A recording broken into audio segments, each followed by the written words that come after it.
Bienvenidos al Fútbol de Lucho. Ya sabéis, un lugar en el que hablar de forma distinta y muy personal de fútbol y de todo aquello que le cuelga. Un saludo muy cordial de quien te habla, Luis Ángel Herrera. Bien, al hilo de la celebración del último derbi liguero en el Santiago Bernabéu, que se saldó con empate a 1, si bien recordáis, comentábamos durante los días previos que, a mi modo de ver, independientemente de cuál fuera el resultado del encuentro, no iba a suponer algo definitivo de cara al desenlace liguero. Fundamentalmente para mí por tres motivos. La prontitud en el calendario, es decir, todavía quedaban y siguen quedando muchas jornadas para el final del campeonato. No olvidarnos de que se encuentra un tercer equipo en discordia, que ahora mismo para mí es sin duda alguna el primero y el que lo tiene en su mano, que es el Fútbol Club Barcelona.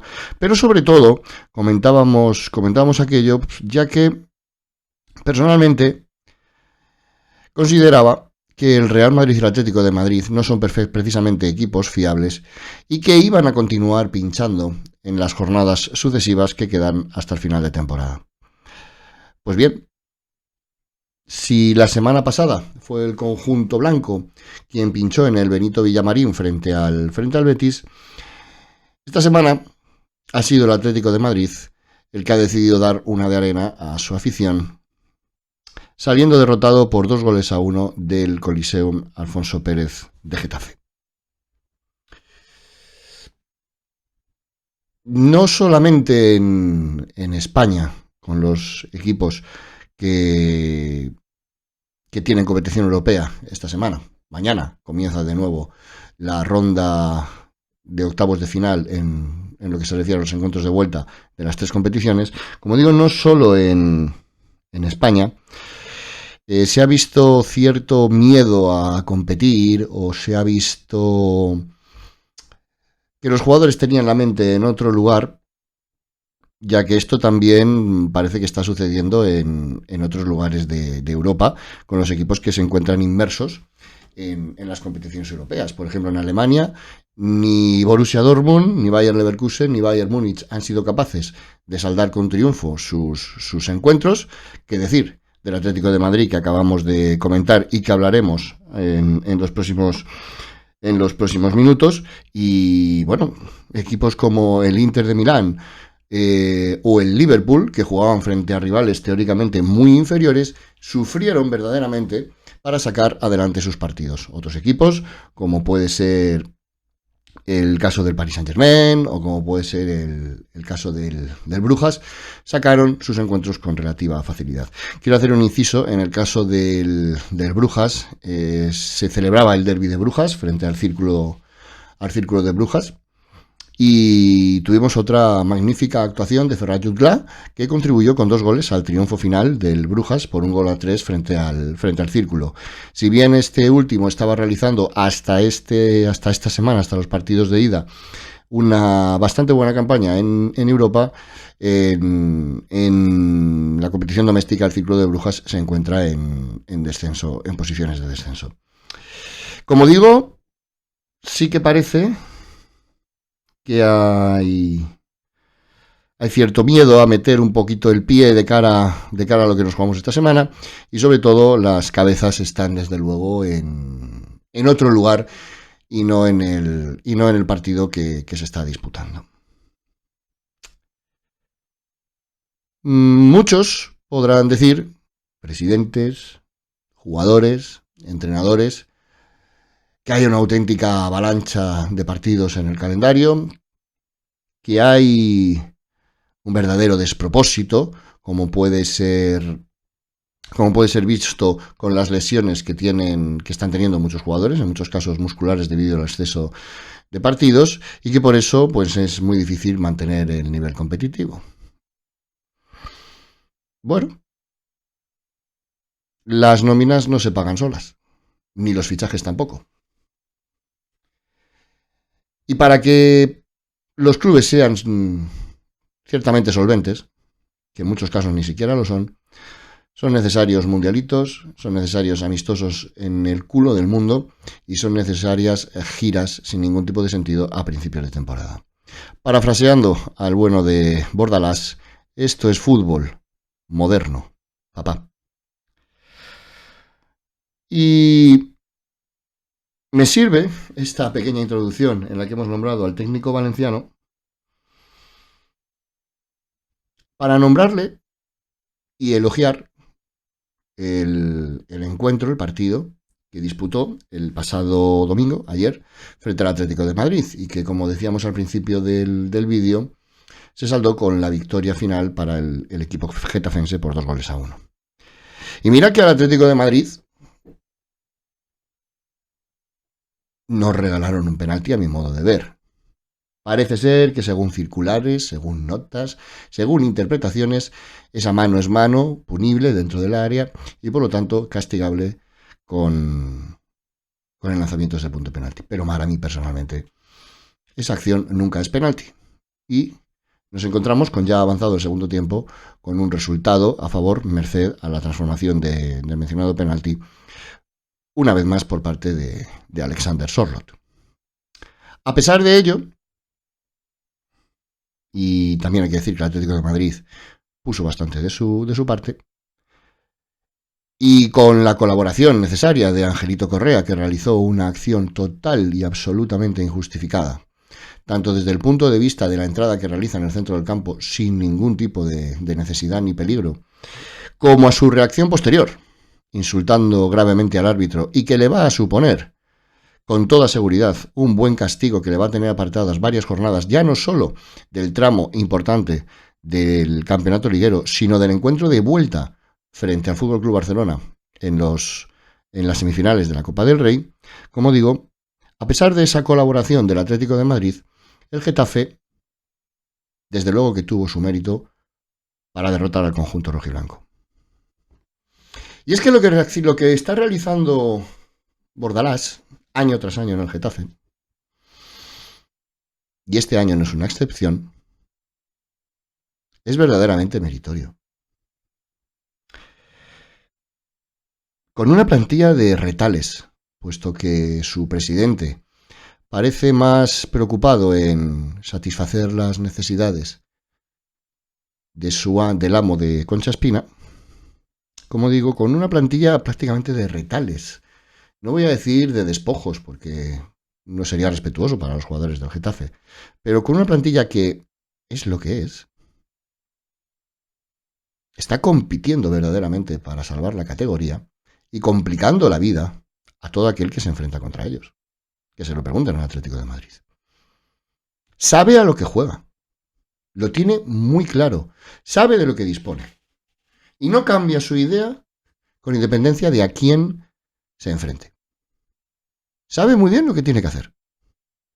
Y ya no es que lo sepa, ya no es que tenga una idea clara, sino que sabe transmitírselo a los jugadores.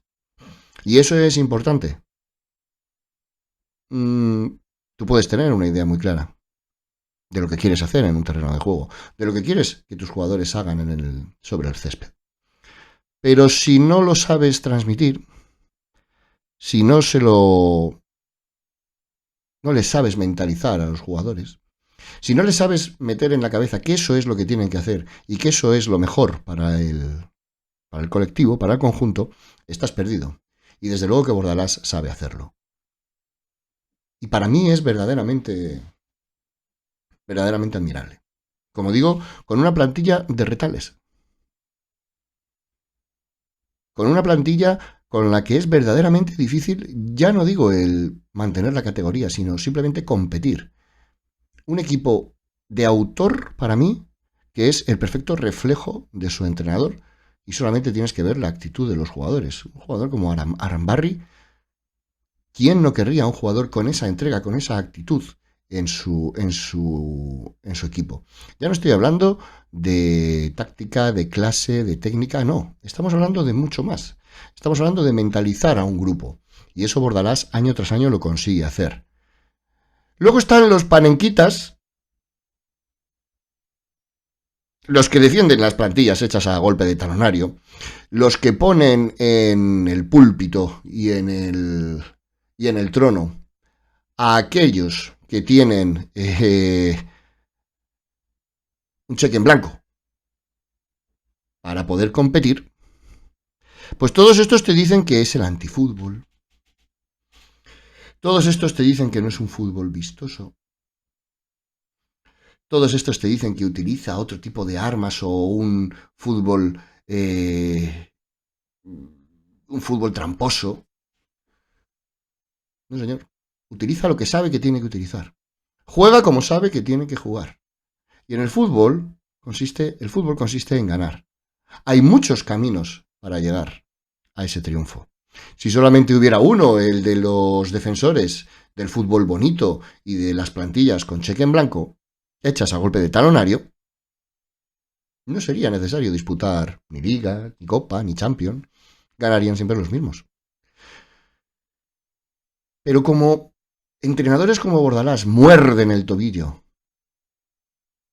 de este tipo de equipos, porque al fin y al cabo es la única forma que le queda de competir, pues es un entrenador molesto. Es un fútbol feo, no merece la pena. ¿Quién va a pagar una entrada para ver al Getafe? Pues yo la pago sin ningún tipo de problema. Ver a un equipo competir, luchando por una idea y sabiendo lo que tiene que hacer, para mí eso es el fútbol de verdad. Y ese fútbol sabe practicarlo a la perfección el bueno de Bordalás. Así que, con independencia de simpatías o no simpatías, verdaderamente le deseo lo mejor. Porque, como digo, si solamente hubiera una manera de jugar al fútbol y una manera de llegar al triunfo, pues qué aburrido iba a ser esto. Estos son los que disfrutaban, muchos de estos, pues eso, con aquellos tiempos en los que la Liga Española era una liga escocesa. No les debe de gustar mucho lo que está sucediendo este año. A mí personalmente me encanta. Y que haya equipos como el de Bordalás, ojalá hubiera más. De verdad lo digo. Pero como decía al principio, el Atlético de Madrid contribuyó, ¿eh? Decidimos ponérselo no muy difícil a nuestros amigos de Getafe. Hay una cosa que está clara. El Atlético de Madrid, a diferencia del Real Madrid, necesita estar muy cerca del 100% para sacar sus partidos. A pesar de que ha habido, y me lo podéis decir, encuentros en los que el Atlético de Madrid ha ganado en el último minuto, pero bueno, durante todo el partido lo ha buscado, se lo ha currado, ha mantenido las posibilidades de llegar al tramo final del partido con opciones de, metiendo un gol, ganar. Como digo, el Atlético de Madrid necesita estar a un nivel muy alto para sacar adelante los partidos. Y cuando no lo está, o física o mentalmente, y en el caso del encuentro del Getafe, para mí la clave es la mentalidad, cuando no le está suceden cosas como lo de Getafe. Efectivamente, nos encontramos con un penalti, como he dicho antes, a favor totalmente regalado, bajo mi punto de vista. Alexander Sørloth lo transformó. Y a partir de ahí, en teoría, pues esperábamos que el Atlético de Madrid, haciendo lo que sabe hacer, mantuviera el resultado.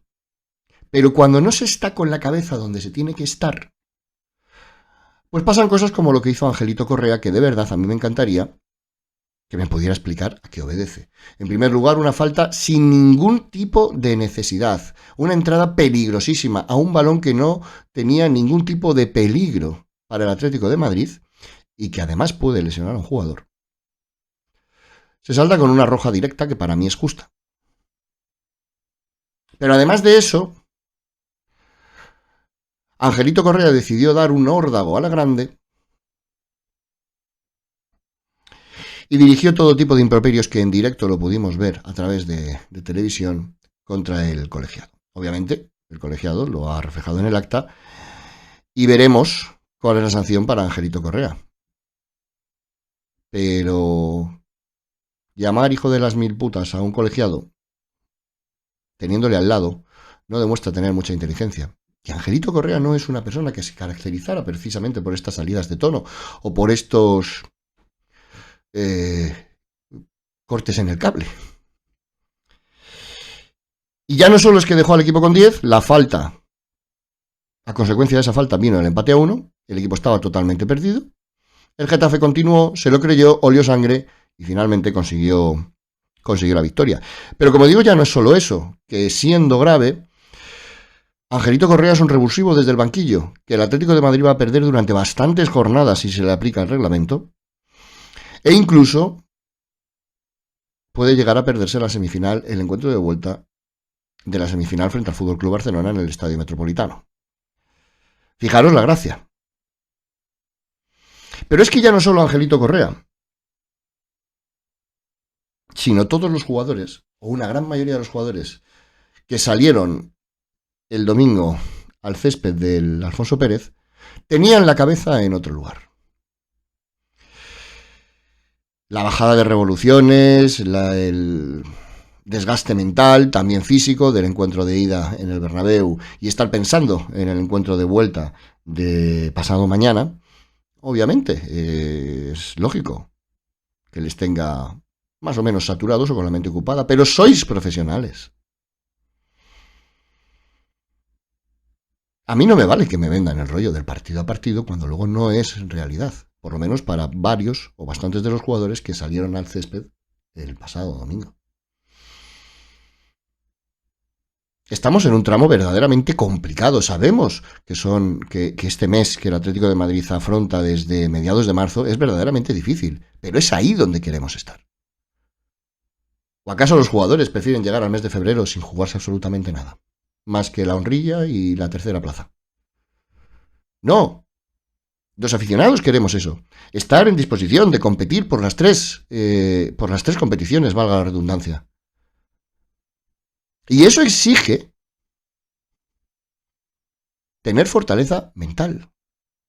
Estar centrados en lo que estás haciendo, en cada momento, en cada encuentro, en cada partido. Darte cuenta que no puedes autoproclamarte candidato a ganar el título liguero si no eres capaz de ganar, con todos mis respetos, ni en Leganés ni en Getafe. Se puede entrar a valorar si el técnico quizás debería haber rotado ya no solo por el tema físico, que también, sino por el tema mental, por intentar darles oportunidades a otros jugadores que quizás no son tan habituales en los 11 iniciales y que probablemente te van a garantizar que van a salir con todo a dejarse la piel en el terreno de juego. Es opinable, pero el entrenador a mí me demostró, sacando el 11 que sacó, que sí que estaba pensando en el encuentro de Getafe, que sí que estaba pensando en el título liguero. Pero la actitud no fue desde luego la mejor de ellas. Y es verdaderamente difícil con esa mentalidad, con esa actitud, y sobre todo en campos en los que teóricamente no debes de tener problema para sacar puntos, es ahí donde te dejas la liga. Porque además la situación del Atlético de Madrid era la siguiente, es decir, juego contra el Getafe, un rival teóricamente inferior. Pero es que la semana que viene me viene el FC Barcelona. Puede entrar dentro de lo normal salir derrotado de tu propio estadio frente al FC Barcelona. Por supuesto que sí. Pero si consigues los 3 puntos en Getafe, minoras un poquito ese daño. Llevas un pequeño colchón. Tienes un pequeño botón de emergencia al que recurrir. La situación ahora te obliga, si quieres mantener las opciones de seguir compitiendo por el título liguero, a vencer al FC Barcelona en tu propio estadio, y eso no es fácil, ni mucho menos. Además, entre medias, tienes un encuentro en el que te juegas con tu máximo rival el continuar vivo o no en la Copa de Europa, con el desgaste igualmente físico y mental que va a tener y las consecuencias para bien o para mal a nivel mental. Perdón. Veremos cómo se sabe manejar esa situación. Pero es fácil que en una semana el trabajo de toda una temporada se complique mucho. Veremos lo que sucede y lo que viene para el miércoles. Porque el equipo al que nos enfrentamos no es que esté precisamente mucho mejor. Pero sucede una cosa a diferencia de lo que os decía con el Atlético de Madrid. El Real Madrid no necesita ni estar bien ni jugar bien para ganar. 2 chispazos. Una buena primera parte, desde luego. Una buena acción de Vinicius. Y asunto arreglado. La segunda parte que realiza el Real Madrid ayer en el Santiago Bernabéu frente al Rayo Vallecano, pidiendo la hora frente al Rayo Vallecano, es verdaderamente vergonzosa desde el punto de vista del fútbol que entiende un madridista. Que no es ni mejor ni peor que el del que entiendo yo, del que entiendes tú que me estás viendo esto. Es simplemente su manera de ver el fútbol. Pero como digo, no necesita jugar bien para ganar. No necesita ni siquiera tener un entrenador que sepa gestionar los tiempos de cada partido y que sepa manejar la plantilla. Sigo diciendo, Carlo Ancelotti no es el entrenador del Madrid. Carlo Ancelotti es un señor que debe de ir a Valdebebas a fumar puros o a ver vídeos de películas o de Netflix o puede que de algún partido de fútbol en su despacho en la Ciudad Deportiva del Real Madrid, pero quien realmente dirige el equipo está claro que es David Ancelotti.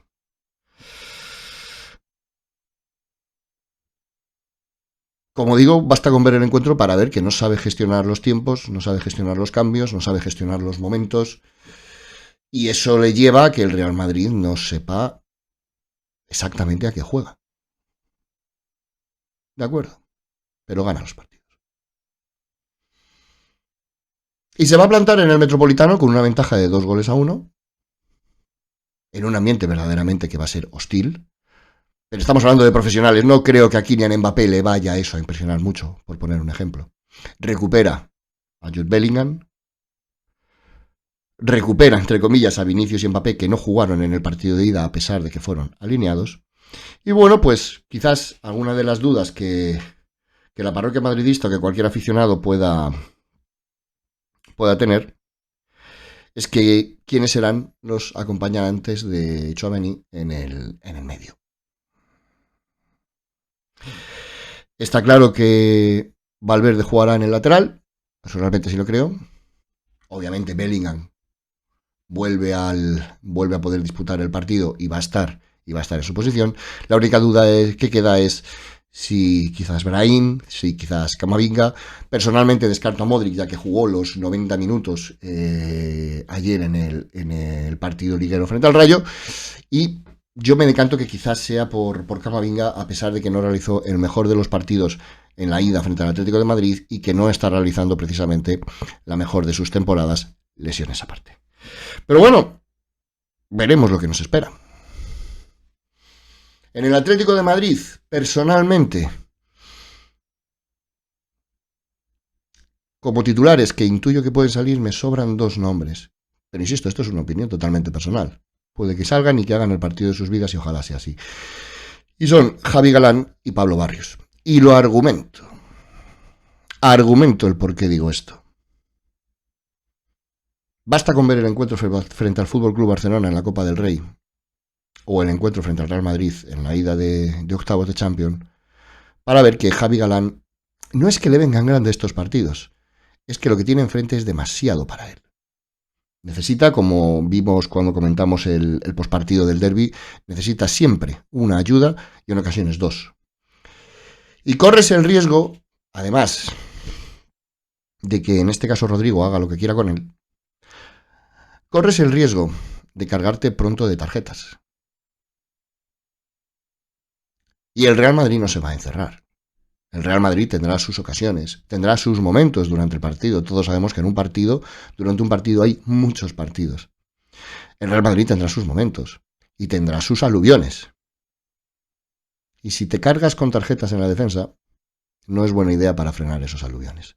Por lo tanto, para mí, la presencia de Javi Galán no es algo que me transmita especial seguridad. Y me sucede lo mismo con Pablo Barrios.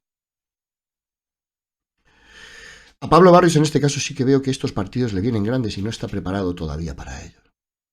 Y esto no es solo una opinión, esto lo hemos visto. Esto lo vimos en el encuentro frente al Bayer Leverkusen, cuya temprana expulsión estuvo a punto de costarnos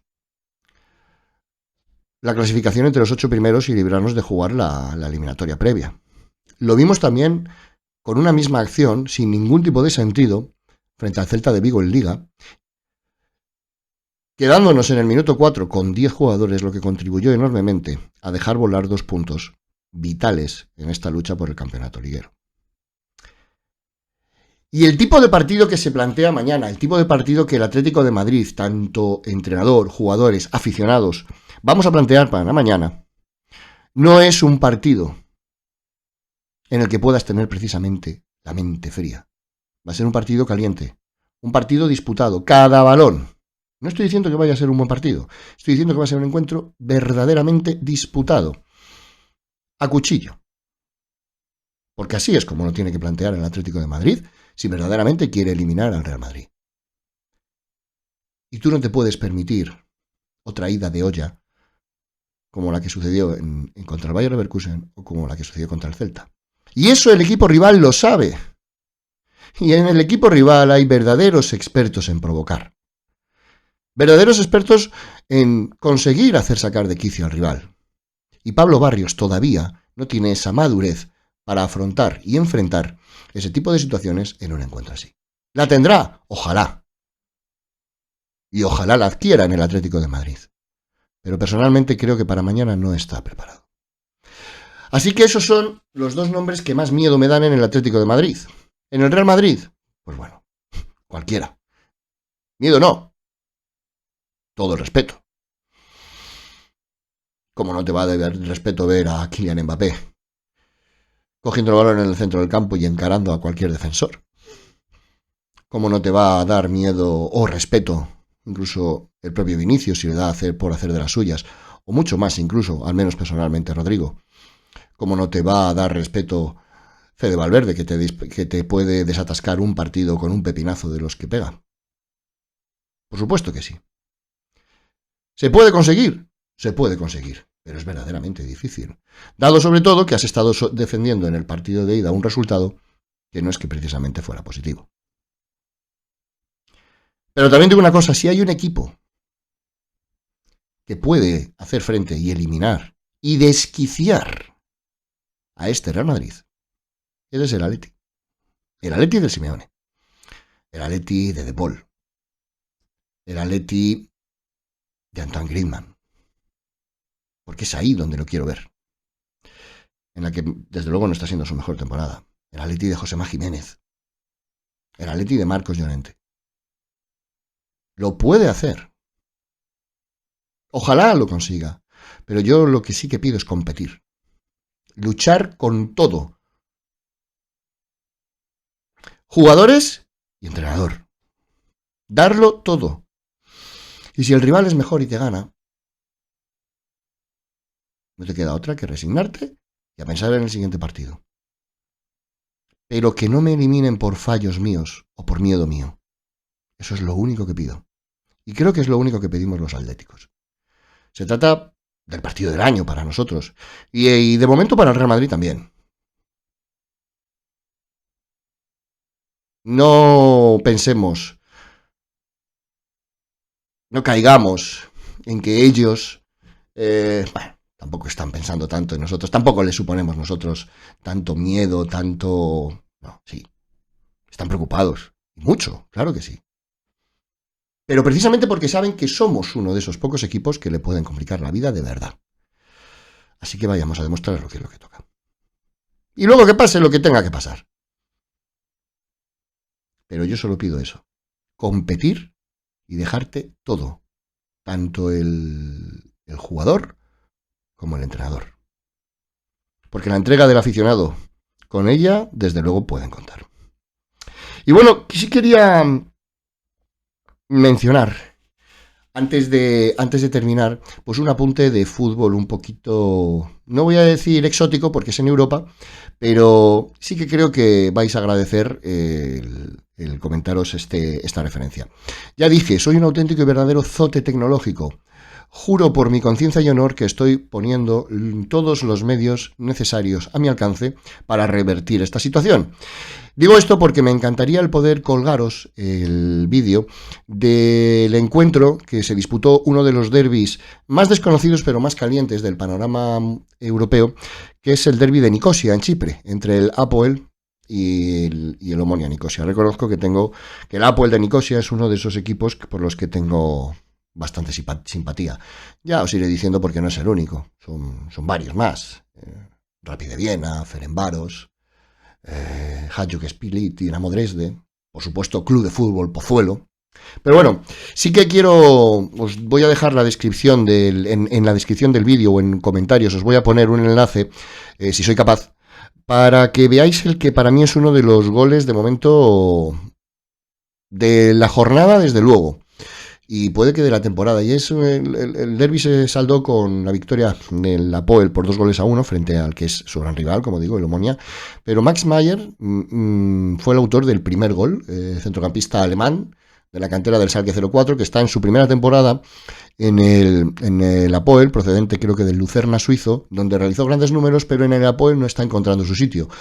Pero desde luego goles como el que os voy a dejar en la descripción para que veáis que habría el marcador pueden contribuir a revertir esta situación que el centrocampista alemán vive no del todo cómoda en el club chipriota. Y también os voy a poner el que para mí seguro, desde luego, es el gol de lo que va de temporada. Y creo que puede ser perfectamente un candidato al premio Puskás, ya sabéis, el premio que se da al mejor gol del año, que fue el que hizo Pululu, el 3-0, en el encuentro del Jagiellonia frente al Círculo de Brujas el pasado jueves en el partido de ida de los octavos de final de la Conference League. Comentamos en la previa que mucho ojo con este jugador. Comentamos que iba a ser un partido divertido. El Círculo de Brujas plantó menos cara de lo que yo esperaba. Pero el Jagiellonia está a un pie de meterse en los cuartos de final de una competición europea y está siendo uno de los grandes animadores de esta competición. Por lo tanto, mucho ojo. Como os digo, para ambos goles voy a intentar poneros en comentarios el enlace para que podáis ver los goles. Creo que merece muy mucho la pena. Y únicamente pues me queda el despedirme hasta el próximo vídeo. Prácticamente con toda seguridad será justo después del partido entre el Atlético de Madrid y el Real Madrid, lo que tarde en llegar a casa, que espero que sea mucho porque tenga que celebrar la victoria del Atleti. De cualquier modo, os emplazo al próximo vídeo. Un saludo muy cordial.